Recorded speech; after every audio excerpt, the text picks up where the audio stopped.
हाँ, बकवास पर आपको खुशामदीद। हसरत ड्रामे की अगली किस्त में आप देखेंगे कि फबीहा अपनी असलियत दिखाना शुरू हो चुकी है। इसे पता है कि सनाया अब वापस नहीं आने वाली और हम इसकी मुट्ठी में है, इसीलिए बेचारे मासूम बच्चे पर जुल्मों सितम के पहाड़ तोड़ रही है और इसे इतना डरा धमका रही है कि वो बेचारा अपने बाप के सामने कुछ नहीं कह सकता।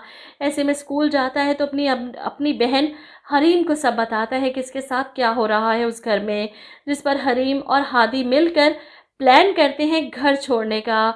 और यहीं पर ड्रामे का बहुत बड़ा ट्विस्ट आएगा जब ये दोनों बच्चे घर छोड़कर भाग जाएंगे। वहीं सनाया बच्चों के पास आती है, क्या बातें हो रही हैं छुप छुप कर, और दोनों बच्चे फ़ौरन डर जाते हैं, इनकार करते हैं, कुछ नहीं मम्मा कुछ नहीं, कोई बात नहीं। वो अपनी माँ को नहीं बताना चाहते कि वो क्या प्लान कर रहे हैं।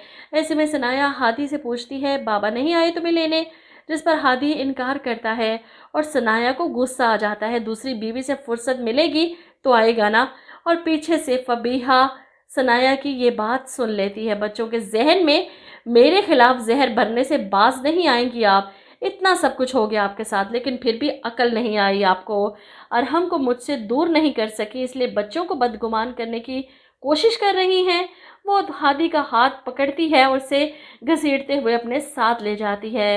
वो अपनी माँ की तरफ पलट पलट कर देखता रहा और सनाया खामोश खड़ी कि बेटा बस कुछ दिन और वो माँ होकर भी बेबस है। वहीं फबीहा जो अपनी माँ की तरफ गई थी ताकि सुन गुन ले सके कि फरहीन आपी और हमज़ा के बीच में आखिर चल क्या रहा है, वो अपनी माँ से पूछती है आपी कहाँ है, काम पर गई, जिस पर वो बताती है कि नहीं ऑफिस नहीं गई, आज सो रही है, रात को काफ़ी देर से आई थी। फबीहा पूछती है तो जवाब में माँ कहती है हाँ हमज़ा की गाड़ी ख़राब हो गई थी इसलिए इनको देर हो गई। माँ की बात सुनकर फबीहा तंज करती है गाड़ी ख़राब हो गई थी, लेकिन मैंने तो इन दोनों को रेस्टोरेंट में देखा था एक साथ, वो यही तो तीली लगाने आई थी कि फरहीन हमज़ा पर डोरे डाल रही है और ये सब फबीहा से बर्दाश्त नहीं हुआ।